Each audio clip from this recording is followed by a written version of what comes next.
인류가 더 이상 먹이사슬의 정점이 아닌 곳.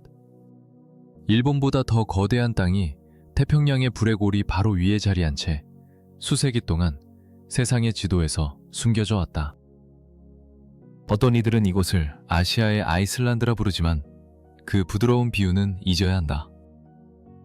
이 땅은 상상보다 더 거칠고 더 혹독하며 더 원초적이다. 러시아의 마지막 개척지, 지구가 여전히 태어나는 곳. 이곳은 캄차카다. 모든 이야기는 거의 불가능해 보이는 곳에서 시작된다. 문명의 가장자리에 매달려 있으면서도 수세기의 무게를 짊어진 도시. 페트로파블롭스크 캄차츠키. 외로운 전초기지에서 시작된 이 도시는 인간의 정신이 얼마나 끈질길 수 있는지를 보여주는 살아있는 증거로 성장했다. 캄차카 지방의 행정, 산업, 문화의 중심지로서 이 도시는 오랜 군사적 역사를 간직하고 있다. 반도의 남동쪽에 위치하며 약 18만 1000명의 주민들이 터전을 이루고 살아간다. 이곳 사람들은 세상이 그들을 위해 변하지 않는다는 것을 일찍이 깨달았다. 도시로 들어오거나 나가는 육로는 존재하지 않는다. 모든 이는 비행기나 배를 통해서만 이곳에 닿을 수 있으며 불과 얼음이 빚어낸 풍경과 고대의 수호신처럼 솟아오른 세계의 거대한 화산 속으로 발을 들인다. 도시의 기록된 역사는 1740년대 탐험가 비투스 베린이 이 해역에 도착하여 초기 정착지를 세우면서 시작되었다. 그의 존재는 이곳의 발전과 지명에 깊은 흔적을 남겼다. 이후 크림 전쟁 당시 소수의 사냥꾼과 어부들이 막강한 함대에 맞서 고향을 포기하지 않고 싸웠다. 짧지만 치열했던 그 순간은 지역 주민들의 자부심의 초석이 되었다. 하늘에서 내려다본 도시는 마치 산으로 둘러싸인 그릇 안에 안긴 듯하다. 먼 화산 분기공에서 피어오르는 증기가 바다의 숨결과 뒤섞인다. 이곳에서는 비범한 것이 지극히 평범한 일상처럼 흘러간다. 아마도 그것이 페트로파블롭스크 캄차츠키가 가진 매력일 것이다. 도시의 풍경은 아바차만에서 그 거대한 규모를 드러낸다. 구름 아래로 드넓게 펼쳐진 바다는 태평양의 가장 혹독한 폭풍 속에서도 선박들을 보호할 만큼 깊은 천혜의 항구를 만들어낸다. 수세대에 걸쳐 임하는 도시의 생명줄이었다. 배들이 도착하고 가족들이 부두에 모이며 일상이 바다와 만나는 곳이다. 이곳은 거대한 대양의 힘이 지배하는 영역이다. 계절에 따라 먹이를 찾아 이동하는 혹등고래떼가 해안선 가까이 다가와 그들의 숨결이 하얀 물기둥이 되어 솟아오른다. 바위 근처에서는 점박이 물범들이 유유히 떠다니며 이따금 고개를 들어 해안가의 조용한 움직임을 살피는 듯하다. 이곳 주민들에게 이 동물들의 존재는 특별한 구경거리가 아니라 환경의 일부로 자연스럽게 받아들여진다. 이곳에서 인간은 자연의 주인이 아니라 그저 거대한 생명의 순환 속에 잠시 머무는 손님일 뿐이다. 불과 얼음이 빚어낸 태초의 땅 캄차카는 우리에게 그 겸허한 진실을 말없이 가르쳐주고 있다. 항구의 분주한 일상과 태평양의 가장 장엄한 생명체들의 움직임이 기묘하게 공존하는 곳. 이곳에서는 인간의 시간과 자연의 시간이 서로 다른 궤도를 그리며 하나의 풍경 안에 겹쳐진다. 나른한 오후의 빛이 수면 위로 길게 드리워지면 바다의 움직임은 한층 더 고요한 리듬을 타기 시작한다. 만선의 기배를 품고 떠났던 어선들이 디젤 엔진의 낮은 소음을 남기며 부두를 향해 조용히 항로를 그리고 그보다 더 먼 바다에서는 거대한 고래의 구분 등이 마치 느린 심장박동처럼 수면 위로 솟아올랐다. 임의 심연 속으로 사라진다. 안에 있고 오랜 세월 폭풍과 조수가 빚어낸 세계의 거대한 바위 기둥이 성긴 대형으로 서 있다. 사람들은 이 바위를 삼형제 바위라 부른다. 만으로 들어오는 모든 것을 묵묵히 지켜보는 파수꾼처럼 그들은 수세기 동안 같은 자리를 지켜왔다. 쓰러져가는 마지막 햇살이 바위 표면에 닿자 차가운 회색빛 암석은 따스한 호박색으로 물들며 하루의 끝을 알린다. 바다새들은 그 기둥 사이를 날렵하게 오가며 드넓은 바다로 다시 돌아가기 전 마지막 안식처로 삼는다. 항구의 활기와 태고의 모습을 간직한 암석의 대비는 이곳이 세상 그 어디와도 같지 않음을 선명하게 증명한다. 해안에서 내륙으로 눈을 돌리면 풍경은 전혀 다른 서사를 펼쳐낸다. 캄차카반도 남동쪽 해안에 가까워지면서 아바차강은 드넓은 범람원을 이루며 스스로의 몸집을 한껏 부풀린다. 강의 본류는 수많은 지류로 갈라졌다가 다시 합쳐지기를 반복하며 낮은 습지와 부드러운 토양을 깎아내어 뱀처럼 구불구불한 긴 물길을 만들어낸다. 하늘에서 내려다본 강은 마치 대지를 수놓은 거대한 생명의 혈관과도 같다. 꾸준한 유속과 계절에 따라 쌓이는 태적물이 빚어낸 무수한 곡선의 향연.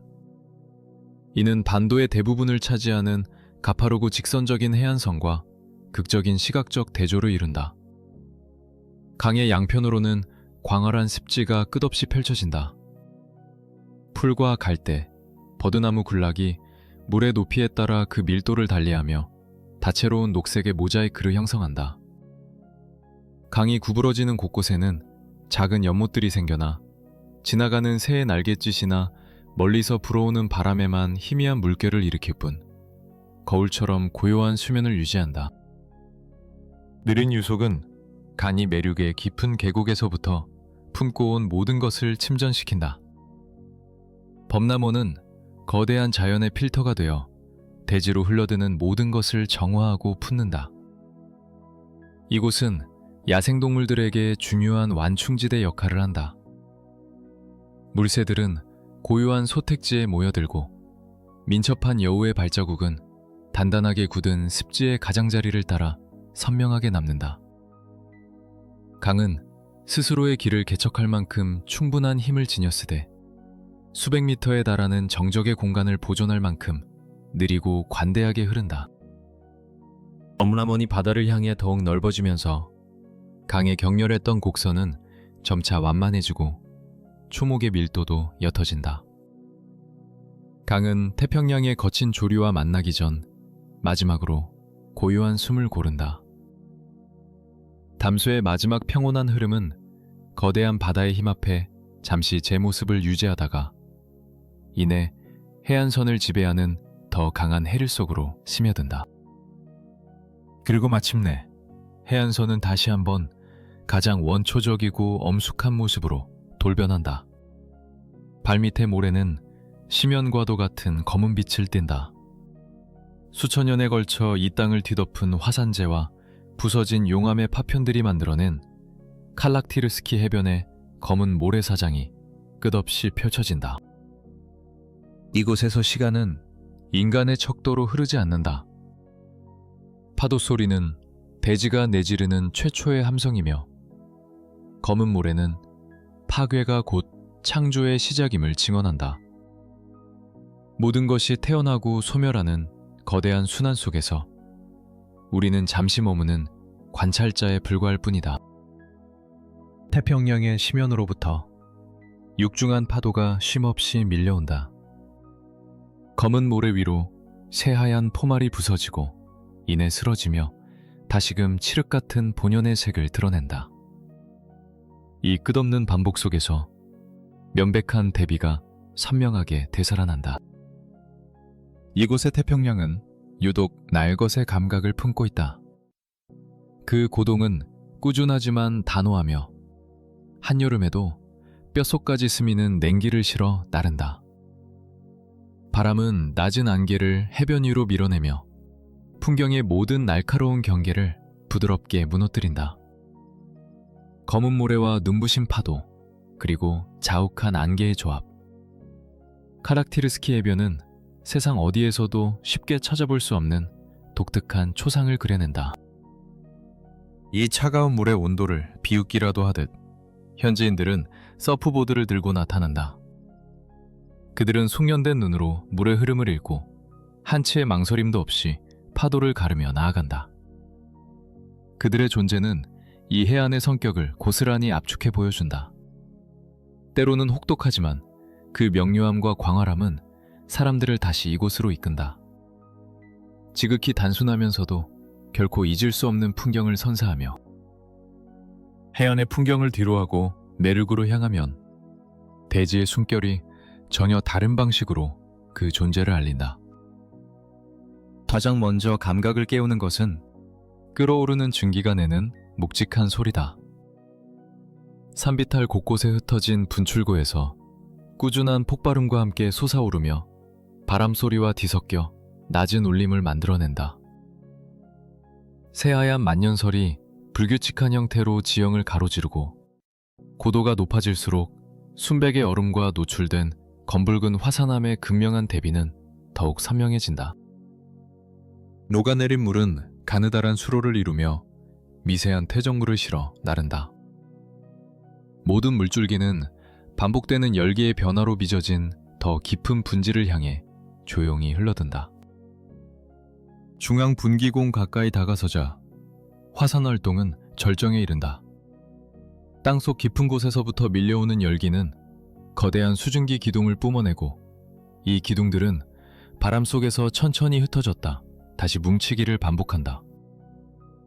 액체 상태의 진흙 웅덩이는 열의 압력에 반응하며 걸쭉하게 들끓는다. 온도의 변동에 따라 벌어지고 닫히는 균열 사이로 뜨거운 가스가 새어나온다. 연구원들이 설치한 계측기는 그 근원지의 온도가 섭씨 500도를 훌쩍 넘는다고 기록한다. 이글거리는 열기 바로 옆에 얼음이 존재하는 이 역설은 더 높은 능선에서 끊임없이 얼음이 공급되기 때문에 가능하다. 무투노프스키 화산은 두 개의 거대한 시스템이 실시간으로 상호작용하는 현장을 명확히 보여준다. 얼음은 지난 계절들이 깎아놓은 수로를 따라 아래로 움직이는 동시에 그 바로 밑에서는 지열 에너지가 땅의 형태를 끊임없이 바꾸고 있다.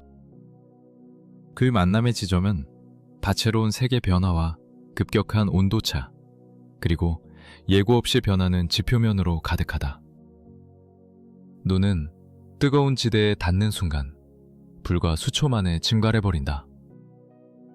안정적인 등반로가 존재하지만 화산 활동기에는 새로운 분출구가 열릴 수 있기에 세심한 관찰이 요구된다. 분화구 가장자리에 가까워질수록 증기는 시야를 집어삼킬 듯 짙은 기둥을 이룬다. 가스가 분출되는 소리는 한층 더 날카로워지고 땅속 깊은 곳에서 순환하는 물의 낮은 진동이 온몸으로 전해져 온다. 분화구의 끝은 각기 다른 압력과 열을 뿜어내는 분기공들로 가득한 들판으로 이어진다. 주변 바위 위에는 유황의 흔적이 옅은 노란색 막처럼 내려앉아 이곳이 살아 숨쉬는 땅임을 증명한다. 무트노프스키 화산이 보여주는 것은 원시적인 힘의 충돌이다. 그리고 이 여정은 바로 이웃한 또 다른 거인 골리 화산으로 이어진다. 차가운 바다와 뜨거운 화산, 극단의 두 힘이 빚어내는 풍경 속에서 인간의 존재는 한없이 작아진다. 그러나 바로 그 압도적인 자연 앞에서 우리는 생명의 가장 원초적인 힘과 마주하게 된다. 파괴가 곧 생성의 시작이며 가장 척박한 곳에 가장 순수한 아름다움이 깃든다는 진실. 이 땅은 말없이 그 거대한 순환을 보여주고 있을 뿐이다.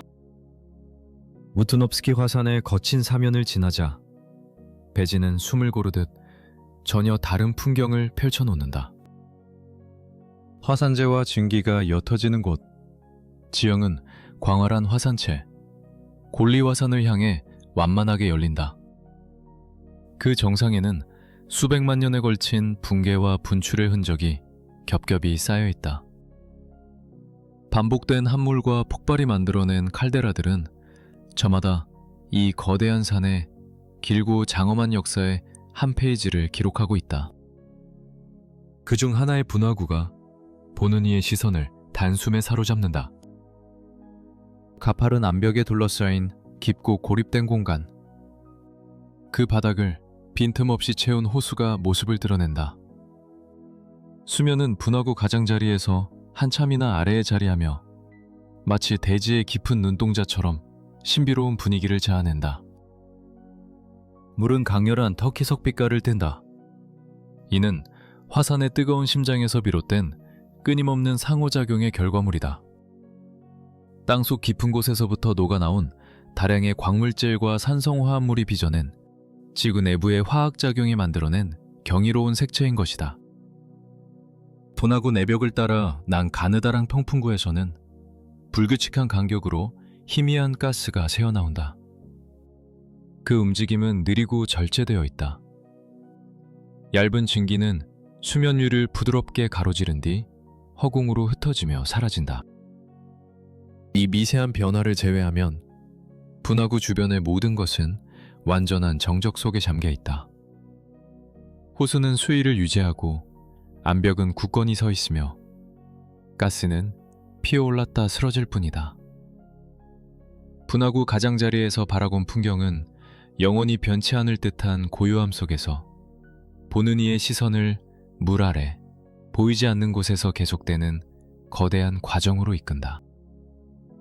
그때 화산의 깊은 침묵을 깨뜨리는 소리가 들려온다. 스파코니 포코다. 쉼없이 쏟아지는 물줄기는 화산 사면에 내려앉은 정적을 가르며 힘차게 울려 퍼진다. 해빙수가 모여 이룬 개울은 점차 새를 불리다. 마침내 검은 현무암 절벽 위에서 약 16m 아래로 거침없이 낙하한다. 새하얀 물보라의 커튼은 주변의 어두운 암석, 오래된 분출의 흔적이 남은 화산재와 극명한 대조를 이룬다. 폭포 아래 끊임없이 튀는 물방울에 젖은 땅 위로는 선명한 초록빛 풀들이 작은 군락을 이루고 있다. 스파코니, 그 이름은 러시아어로 평온함을 의미한다. 이는 주변의 황량하고 거친 풍경보다는 결코 멈추지 않는 폭포의 한결같은 흐름에 더 어울리는 이름일 것이다. 물줄기는 더 높은 분수령에서 시작된다. 계절에 따라 녹은 눈이 단단한 용암과 부드러운 태적층 사이를 파고들며 길을 내고 이 좁은 수로를 따라 모인 물이 마침내 절벽 끝에서 하나의 거대한 흐름으로 합쳐지는 것이다. 폭포수가 떨어지는 손은 주변의 메마른 화산지대보다 서늘한 기온을 유지하며 척박한 땅 위에 작은 오아시스를 창조한다. 이곳의 식생은 건조한 주변 환경과 뚜렷한 경계를 이루며 혹독한 자연 속에서도 생명이 깃들 수 있는 작은 안식처가 된다.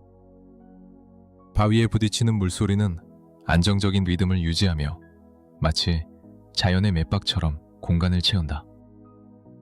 이 소리는 더 광활한 야생, 그리고 마침내 바다로 향하는 여정 속에서 잠시 숨을 고르는 찰나의 변화를 알린다. 여정은 남쪽으로 향한다. 쿠릴 열도가 시작되는 곳, 캄차카 제2의 담수호 쿠릴호수가 모습을 드러낸다. 고요한 수면 위로 잔물결이 번지기 시작하는 순간 첫 번째 곰이 얕은 물가로 들어선다. 뒤이어 더 많은 거대한 형체들이 모습을 드러낸다. 태고의 약속처럼 해마다 여름이면 어김없이 반복되는 의식이다. 이 땅의 진정한 주인들이 같은 시간, 같은 장소에 모여드는 것이다. 불과 얼음의 땅, 그 모든 것을 잇는 것은 결국 물이다. 생성과 소멸, 침묵과 포효, 그 거대한 순환의 중심에서 물은 말없이 흐르며 이 척박한 땅에 새겨진 생명의 연대기를 증언하고 있다. 광활한 오호츠크의 심연에서 모든 움직임은 하나의 거대한 생명의 흐름으로 수렴됩니다. 차가운 바다는 플랑크톤과 작은 어류의 폭발적인 번성을 이끌어내고 이 풍요로움은 범고래와 쇠고래떼를 먹여 살리는 거대한 먹이터가 됩니다. 영양이 가득한 이 해류는 훗날 대륙의 심장구로 향할 연어들의 유년기를 지탱하는 생명의 요람이기도 합니다. 여름의 문턱에서 수온이 안정기에 접어들면 마침내 거대한 여정이 시작됩니다. 연어대의 첫 신호는 종종 수면 바로 아래에서 번뜩이는 붉은 섬광으로 나타납니다. 은빛 비늘 아래 붉은 빛이 감돌기 시작하면 그것은 태어난 곳으로 회귀하려는 거스를 수 없는 본능이 깨어났다는 증거입니다. 각각의 연어는 모천의 미세한 화학적 기억을 따라 알을 낳고 생의 마지막 장을 완성하기 위한 장대한 여정에 오릅니다. 상류를 향한 이 필사적인 움직임은 절대적입니다. 강 상류의 자갈바닥만이 알의 부화에 필요한 정확한 유속과 산소 농도, 그리고 완벽한 기질을 제공하기 때문입니다. 이 거대한 생명의 맥동은 따뜻한 계절 내내 계속해서 하나의 거대한 분지로 모든 것을 끌어들입니다. 연어의 수가 불어나면서 곰들은 물길 곳곳에 자리를 잡기 시작합니다. 이윽고 짧은 시야 안에 20마리가 넘는 개체들이 포착될 만큼 거대한 군집이 형성됩니다. 그들의 활동은 연어떼가 좁은 물길을 밀고 들어올 때 본격적으로 시작됩니다.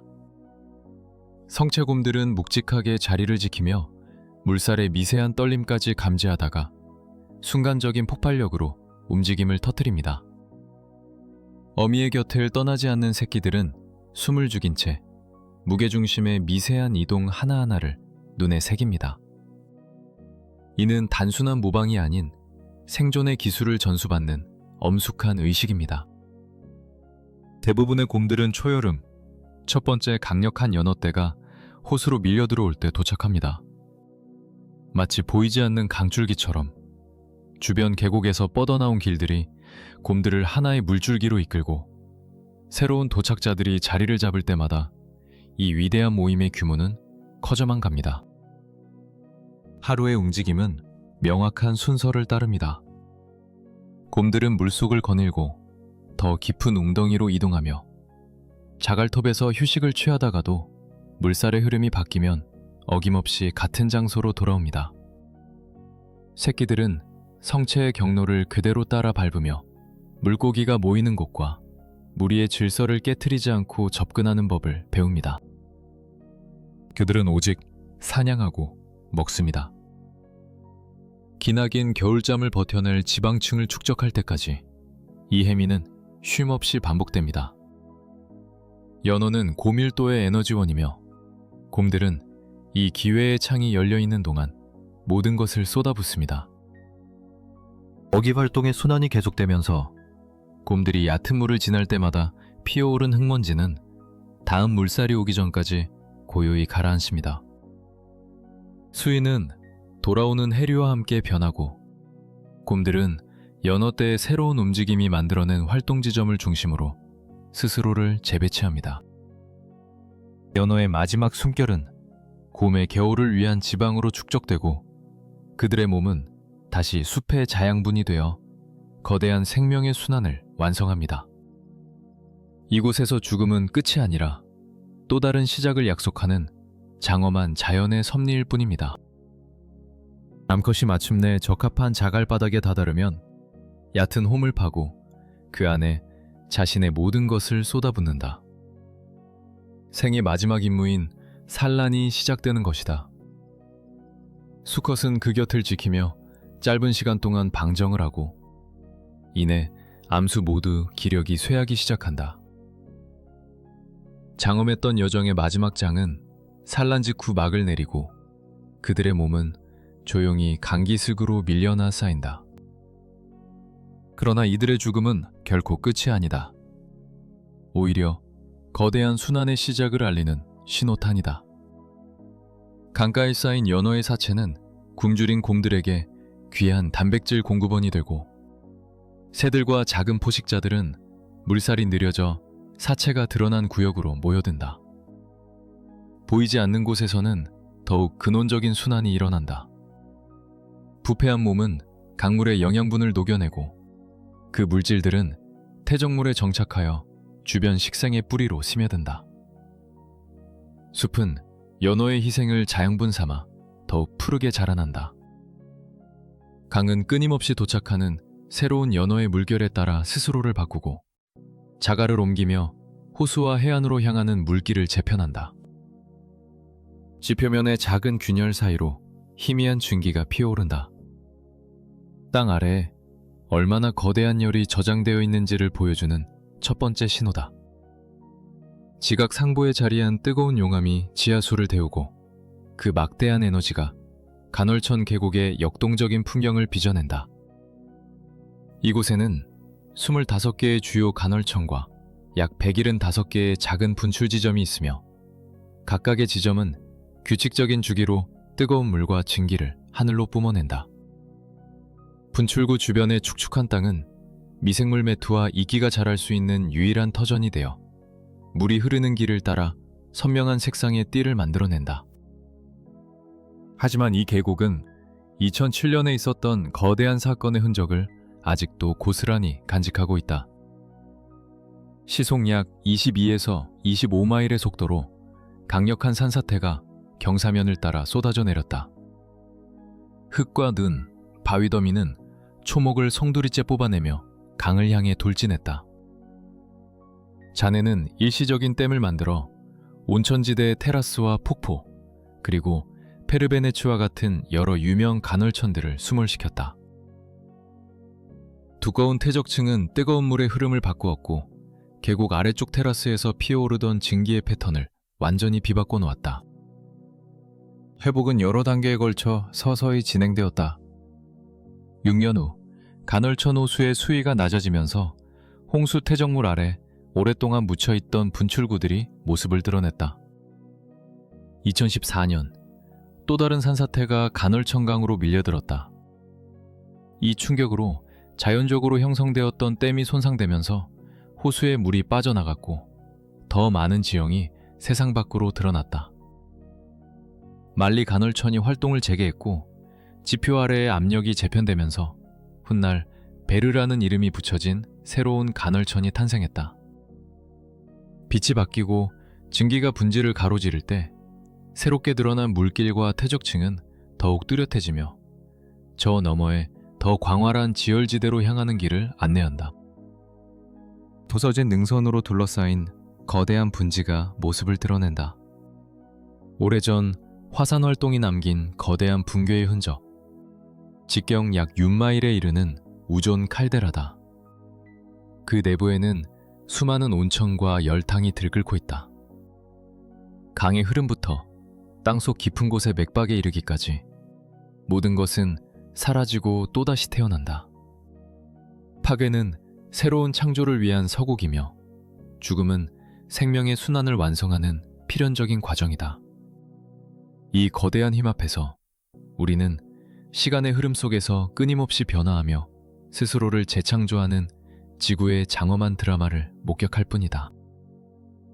숲과 광물질 평원, 그리고 땅속 깊은 곳의 압력 변화에 따라 높이를 달리하며 솟아오르는 증기기둥들. 이 모든 풍경은 하나의 거대한 캔버스 위에 펼쳐져 있습니다. 각각의 지형은 과거 거대한 폭발로 인해 화산의 심장부가 비워지고 지표면이 내려앉으며 만들어진 땅 위에 자리 잡고 있습니다. 그 중에서도 지열지대는 가장 역동적인 움직임을 보여줍니다. 규칙적인 파동으로 끓어오르는 진흙은 마치 살아있는 생명체처럼 고동치며 지하의 가스 폭로가 재편될 때마다 표면의 무늬를 새롭게 빚어냅니다. 족다른 개울은 광물질 퇴적물을 실어 나르며 얕은 웅덩이로 흘러들어갑니다. 오랜 세월에 걸쳐 침전물이 쌓이면서 웅덩이의 가장자리는 서서히 융기하여 독특한 테두리를 형성합니다. 차가운 지하수가 지표면을 닿는 곳에서는 식생이 군락을 이루며 발달합니다. 뜨거운 열기로 가득한 불모의 땅 사이사이에 자리 잡은 이 푸른 점들은 끈질긴 생명의 숨결을 증명합니다. 이 모든 요소들의 배치는 칼데라가 여전히 변화하고 있음을 보여주는 명백한 증거입니다. 오래된 붕괴의 흔적 옆에서는 새로운 퇴적층이 끊임없이 형성되며 풍경은 스스로를 재창조하고 있습니다. 화산재로 뒤덮였던 대지는 이제 작은 초원으로 변모했고 칼데라 내벽의 경사면을 따라 관목들이 뿌리를 내리기 시작했습니다. 자연이 스스로를 치유하는 명백한 단계들이 곳곳에서 목격됩니다. 붕괴 이후 형성된 호수들은 분지 바닥을 가로지르는 수로를 통해 안정적인 수위를 유지하며 이 고요한 생태계의 심장 역할을 합니다. 물과 열, 태적물과 새로운 초목이 겹겹이 쌓여 만들어낸 이 풍경은 거대한 붕괴 이후 점진적으로 재편성되어 온 칼데라의 장구한 역사를 기록하는 살아있는 연대기입니다. 거대한 중앙산맥의 거인들 사이로 아바차파스라 불리는 고지대 협곡이 모습을 드러냅니다. 이곳은 탐험가들의 베이스 캠프 역할을 하며 멀고 험준한 칼데라와는 달리 인간에게 한결 다가서는 듯한 풍경을 선사합니다.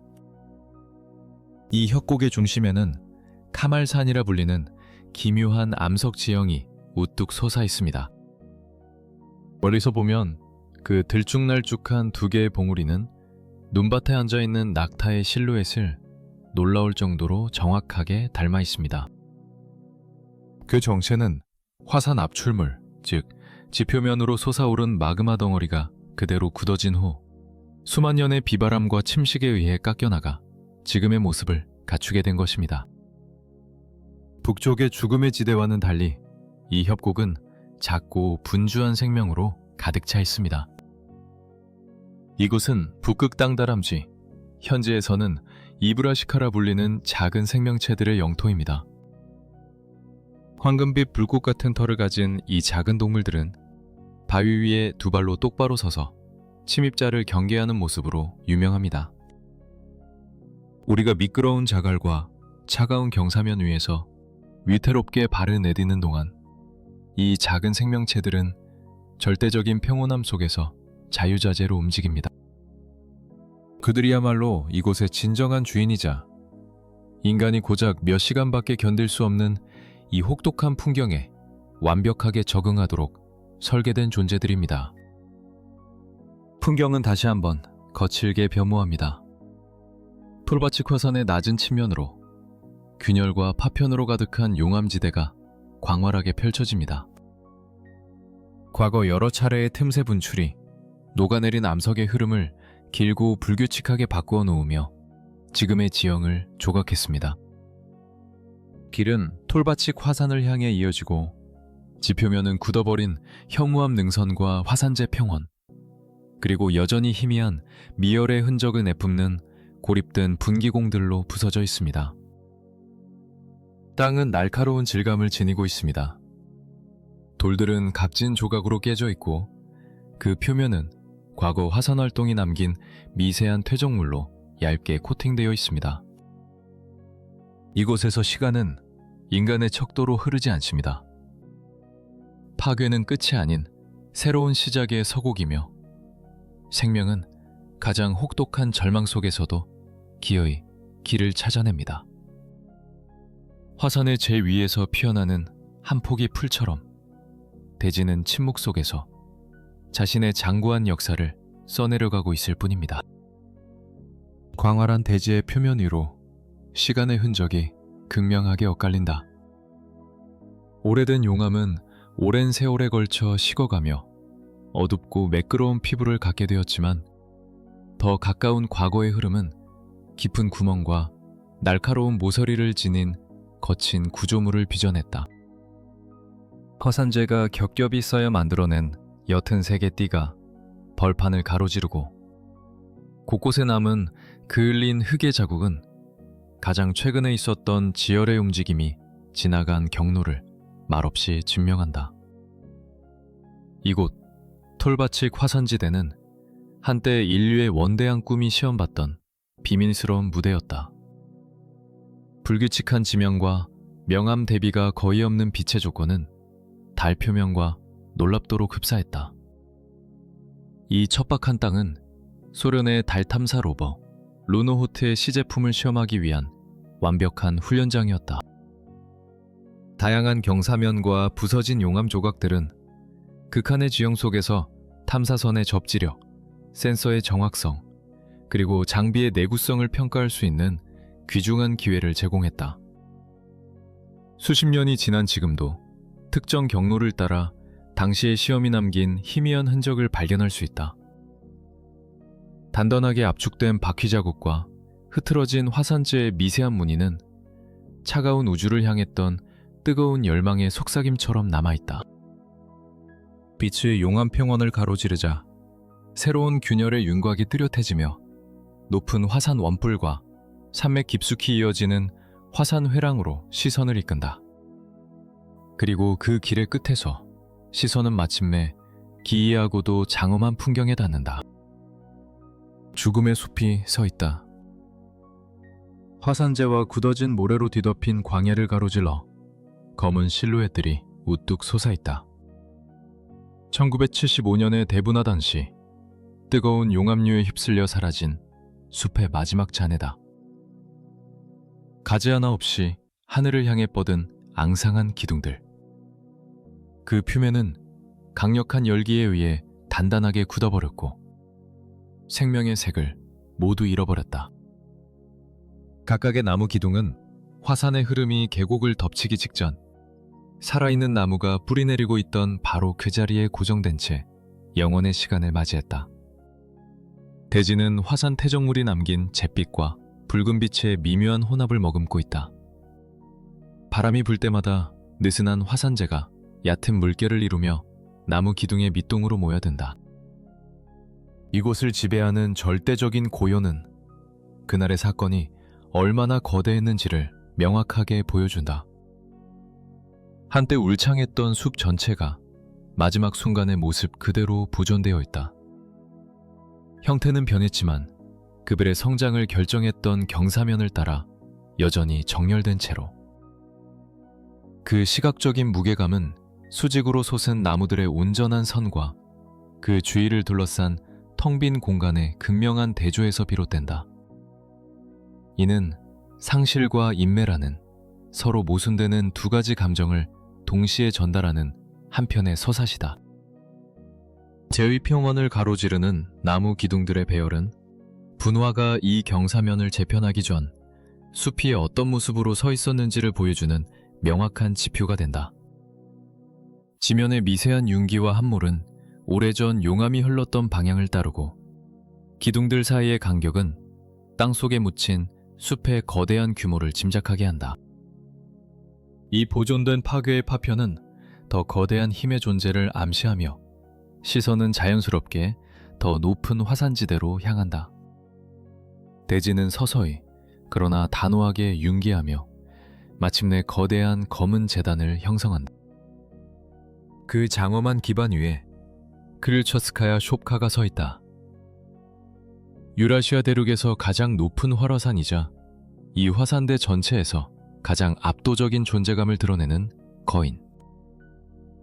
이곳에서 파괴는 끝이 아니라 새로운 시작을 위한 장엄한 서곡일 뿐이다. 시간은 흐르는 것이 아니라 이 땅 위에 겹겹이 쌓여가고 있다. 하늘을 찌를 듯 솟아오른 산은 거의 완벽에 가까운 대칭을 이룬다.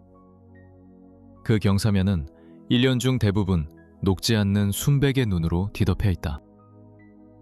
그 압도적인 높이와 형태는 주변의 모든 계곡을 지배하며 이 지역을 지나는 모든 이들에게 영원히 변치 않는 기준점이 되어준다. 산의 낮은 측면부, 그 표면에는 오래전 분출된 용암이 흘러내린 흔적과 단단하게 압축된 화산재, 그리고 눈 녹은 물이 수천 년에 걸쳐 파낸 깊은 수로들이 선명하게 새겨져 있다. 이 모든 지형의 선들은 보는 이의 시선을 자연스레 중앙의 화구로 이끈다. 그곳에서 산의 경사는 숨이 멎을 듯 급격히 치솟는다. 차가운 대지 속으로 피어오르는 가느다란 연기 기둥은 이 거대한 산이 여전히 살아 숨쉬고 있음을 증명한다. 연기는 잠시 머물다 흩어지며 설원과 텅 빈 하늘 사이에 희미한 경계선을 그린다. 산의 거대한 규모는 그 아래쪽 비탈에 희미한 자국처럼 보이는 작은 능선들과 부차적인 분화구들이 모습을 드러낼 때 비로소 명확해진다. 이 작은 표식들은 발밑의 지형과 비교하여 이 구조물이 얼마나 광활한지를 침묵으로 증언한다. 수세대에 걸쳐 주변 계곡에 털을 잡고 살아온 공동체에게 클류처스카야 솝가는 단순한 풍경이 아니다. 그것은 그들의 세계를 정의하는 절대적인 존재다. 산은 이동 경로를 결정하고 계절에 따른 삶의 방식을 지시하며 마을이 들어설 방향까지 정해준다. 끊임없는 화산 활동은 강줄기의 흐름을 바꾸고 식생의 분포를 결정했으며 야생동물들이 이용하는 자연의 통로를 빚어냈다. 그 높이와 형태, 그리고 지질학적 영향력의 결합은 이 화산을 문화적 기억과 물리적 지형 모두의 중심에 확고히 자리잡게 했다. 캄봉우리 근처에서 미세하게 피어오르는 수증기의 움직임은 지금 이 순간에도 활동이 계속되고 있는 지점을 가리키며 산의 상부 경사면을 가로지르는 보이지 않는 길을 그려낸다. 이윽고 바람은 태평양 연안을 향한다. 캄차카의 땅이 거친 태평양과 만나는 마지막 경계선에는 혐오함 절벽이 끝없이 이어진다. 반복된 화산 활동으로 빚어진 이 암석들은 날카로운 능선과 부서진 선반, 그리고 수마일에 걸쳐 수직으로 뻗어나가는 절벽면을 만들어냈다. 파도는 일정한 간격으로 이 거대한 구조물에 부딪혀 하얀 물보라를 공중으로 쏘아올리고 어두운 암석 표면에 새로운 무늬를 끊임없이 조각한다. 상공에서 내려다본 해안선은 바다의 힘이 집중되는 수많은 후미와 좁은 만들이 연속적으로 이어진 장관을 보여준다. 반도를 가로지르던 바람은 육지의 끝에 도달하며 더욱 거세지고 소금기와 차가운 공기를 품은 채 절벽 위를 휘몰아친다. 높은 곳에서는 파도의 패턴이 더욱 선명하게 드러나며 1년 내내 이 해안을 지배하는 거대한 힘의 움직임을 남김없이 보여준다. 뒤따금씩 거대한 너울이 솟구쳐 올라 암석 선반 전체를 집어삼켰다가 더 깊은 물속으로 물러나고 그 자리에는 해안의 윤곽을 따라 얇은 포말의 흔적만을 남긴다. 바로 이 바람과 바위의 길 위로 참수리가 간헐적으로 모습을 드러낸다. 그것의 비행 경로는 바람이 절벽과 충돌하며 만들어내는 강력한 상승 기류를 정확히 따른다. 불과 물이 빚어낸 땅, 그 위를 지배하는 것은 바람이며 그 바람의 흐름을 온전히 타는 자만이 이 황량한 세계의 진정한 주인이 된다. 아득한 상공에서 한 마리의 새가 절벽 위로 정교한 호를 그리며 비행한다. 조류의 변화를 따라 얕은 곳으로 이끌린 물고기 떼를 추적하는 것이다. 이 거대한 맹금류의 존재는 주변 환경에 압도적인 규모를 부여한다. 그 검은 실루엣과 비교되며 수직으로 깎아지른 절벽이 얼마나 거대한지 비로소 실감하게 된다. 해안선이 완만하게 굽이치자 절벽은 점차 낮아지며 바다로 보호받는 고요한 수역으로 이어진다. 세상을 부술듯 포효하던 파도 소리는 잦아들고 그 자리를 깊은 현만 안쪽에 느리고 묵직한 물의 움직임이 대신한다. 바다로부터 완벽히 보호받으며 형성된 고요한 수면이 드러나며 수로는 점차 넓어진다. 이러한 물의 흐름 변화는 루스카야만이 가까워졌음을 알리는 신호다. 피오르처럼 깊게 파인 이 분지에는 거대한 해양 동물들이 먹이를 찾아 지나다니는 길이 숨겨져 있다. 루스카야만, 그리고 범고래의 영역. 잔잔한 물결 위로 찰나의 뒤틀림이 일어나고 이내 검은 등지느러미 하나가 절대적인 통제력으로 솟아오른다. 누스카야만의 입구는 좁고 내륙 깊숙이 뻗어 있어 마치 고요한 물의 회랑처럼 보인다. 시야를 가리는 절벽이 없어도 만의 정적과 멀리서 들려오는 파도 소리의 희미한 메아리만으로도 이곳이 얼마나 고립된 공간인지 명확히 느껴진다. 루스카야만은 드넓은 외해가 할 수 없는 방식으로 생명을 한 곳으로 응축시킨다. 차갑고 깊은 수층은 꾸준한 해류를 유지하며 이 지역에서 가장 효율적인 사냥꾼들을 끌어들인다. 범고래 무리가 정교한 협력으로 수로를 장악한다. 태평양에서 돌아오는 연어를 찾거나 외딴 바위에서 휴식을 취하는 물개를 탐색하며 이들의 움직임은 마치 계산된 듯 신중하고 치밀하다. 고요함 속에서 이들의 사회 구조는 더욱 선명히 드러난다. 연륜 있는 암컷이 무리를 이끌며 속도를 조절하면 어린 개체들은 그 뒤를 따르며 대열을 맞춘다. 등지느러미가 솟아올랐다 가라앉을 때마다 좁은 수역을 가로지르는 하나의 유기체처럼 움직이는 가족의 조직적인 패턴이 그려진다. 이들의 음파는 만 안에서 여러 번 반사되며 외해에서보다 훨씬 오래 머문다. 이곳은 소리를 위한 자연의 원형 극장인 셈이다. 범고래의 등장은 현만 생태계 전체의 리듬을 바꿔놓는다. 바다새들은 황급히 날아오르고 수면은 미세한 긴장감으로 술렁이며 물 위로 드러나는 모든 형체는 이제 생사의 무게를 지닌다. 무리가만 깊숙한 곳으로 사라지자 마지막 등지느러미가 수면 아래로 가라앉는다. 그들이 지나갔음을 알리는 희미한 물의 고리만이 그 흔적을 남길 뿐이다. 우리의 여정은 인간의 규칙이 더는 통용되지 않는 곳에 대한 질문에서 시작되었다. 강과 계곡, 화산과 드넓은 바다를 건너온 지금, 그 해답은 가장 직접적인 방식으로 스스로를 드러냈다. 자연은 우리가 감히 부여하려는 어떤 계획보다 훨씬 거대한 규모로 움직이고 있었다. 해안선의 마지막 풍경이 아스라이 멀어지자 캄차카 반도는 거대한 바다의 여백을 남긴다. 그리고 그 바다는 그 자체로 하나의 거대한 간극이다. 세상에는 여전히 우리의 인도 없이 스스로 작동하는 곳들이 남아있다. 캄차카는 묵묵히 멀리서 온전히 자신만의 리듬으로 존재하는 바로 그런 곳이다.